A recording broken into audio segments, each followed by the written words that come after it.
Congratulations. Most people expected you all to win. How did you get wind of, and were you surprised when people started talking about this show with the same fervor they talked about the original trial? It was across every dinner table, people guessing, people talking, people praising, people comparing the actors to the real people. Did it surprise you that it created, that kind of furor? It surprised us how much of a furor it did. I mean, we always knew what we had. We knew there was a great story, and we always knew there were these themes that we wanted to talk about. And certainly, the social issues that the trial brought up, stuff like race and gender and media, are things that are still very relevant today. So the fact that people were talking about it and people were all discussing it, I think that was the thing we maybe are most filled with gratitude about, because it really got people discussing these things again. Right back here. Way back on the other side here. Thank you. Steve Futterman from CBS News.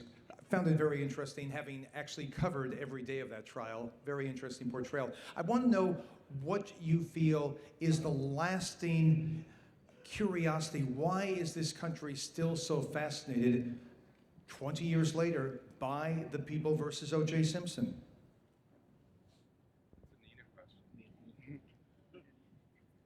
I think that the case touches on everything that America is obsessed about. Race, gender, class, and justice, and the fact that justice is not blind, no, not so nearly as much as it wants to be or says it would be. And so this case, it was so divisive at the time, and our hope was that in giving people emotional access to characters who had become caricatures, that people might be able to see it with different eyes. Mr. Travolta, back here, to your right. Jim Rope with Westwood One Radio. Hi. I was wondering if you can talk a little bit about, or articulate if you can, because a lot of people knew a lot about this story, a lot about the trial. As Steve said, I was there too covering it. And there are a lot of people who know the characters in it. So what's the responsibility? How do you take that and really do it justice? Obviously, it was done, but can you talk about the responsibility of that, and did anything about it scare you? Well, I think it was a scary proposition from the beginning, but it's up to you and your fellow artists and producers to make sure it's not gratuitous and not for the wrong joy.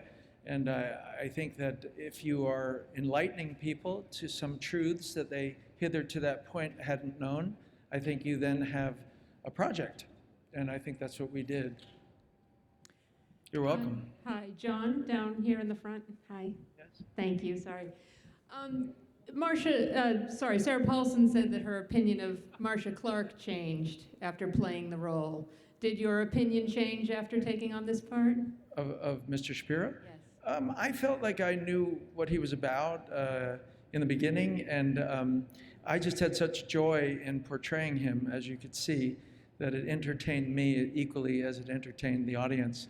That I don't know if I found out any more, but maybe I did find out two things. He was much more family-oriented than I had realized, and that he was worried about the bigger picture at various times, and those were 2 points that I did not know. Yeah. Right back here, Tanya Hart, American Urban Radio Networks.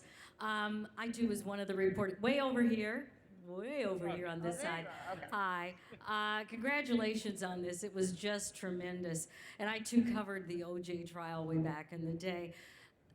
This particular trial was really kind of the beginning of reality television, as we have now come to know it. But more importantly, it did something for race relations in America, and mostly in Los Angeles. For those of you who've lived here for a while, what would you say? How did it change or not change race relations in Los Angeles and America? I think most of us were living here at the time. I mean, my memory of it is it made things more divisive. But what we were trying to do with the show was to show everyone's side and to sort of even the playing field so that everyone could understand everyone else's point of view. A lot of the personalities in the trial ended up being a bit two-dimensional on court TV every day. And by sort of showing them as human beings and sort of their passions, hopefully it didn't seem as black and white. John Giralta, if I could BJ. ask Angela Bishop here from Network 10 Australia. This is the kind of story that could be told as a feature film or on television. It speaks to the strengths of television at the moment, that it worked so well as a series in the great hands of Ryan Murphy. Why do you think television is in a particularly powerful place at the moment? I think your important artists are attracted to the freedom of expression that is, believe it or not, more liberal than movies are right now. You can have the First Amendment to the fullest on television, where you're limited at movies. And if you remember, movies attracted artists because of the freedom that they had, and now all that freedom is on television. And they want that firstly. Yeah. BJ Chorus with the Hollywood Moment. Ryan, congratulations to all of you guys on overturning the verdict for the television world with this win. With the art of storytelling, how has this story changed for your future works? You mean other things we're doing?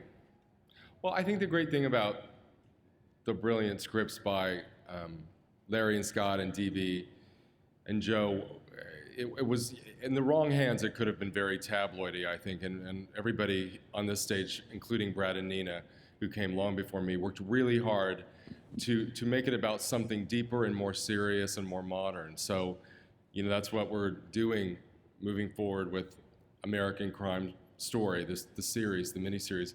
We're interested in socially, I think, relevant stories. You know, sort of, we won't be doing trial of the week or anything like that. We're trying to sort of, and we're really trying to use our light to sort of shed some new insight and historical knowledge on some of these famous cases. And I think that's what we started here tonight and what we're interested in doing moving forward. Thank you. Question for Brad and Nina. This was, if I'm not mistaken, this was your first foray into television. Can you talk about the experience of having this go from 0 to 60 as it did? And whether, to Ryan's point about socially relevant, at the time that you started, I'm thinking that we didn't have the Black Lives Matter and that kind of conversation in the culture at the time you started, but you certainly did at the time it ended. Can you talk about that?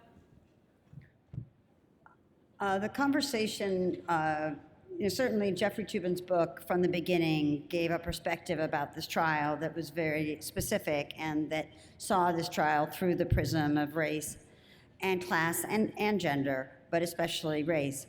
That conversation, especially as it pertains to the criminal justice system, only became louder and louder and louder. But it's a conversation where people often find themselves, I think, unable to really talk about it with each other. And these characters and the history of 20 years past, I think, allowed people to have access to both sides in a way that was needed at the time that it happened. And I think that's part of how it became such a vibrant conversation. And in terms of, yes, this is our first time and we're totally spoiled. I'm loving TV tonight. We were driven by creative jealousy towards TV. You know, we're still feature producers, we're still making movies, but there's just a great wealth of storytelling. And honestly, Scott and Larry, this is their first TV show. Joe Cole, our writer, it's his first TV show. D.B. DeVicente's is his first TV show. It was a second TV thing John Singleton had directed.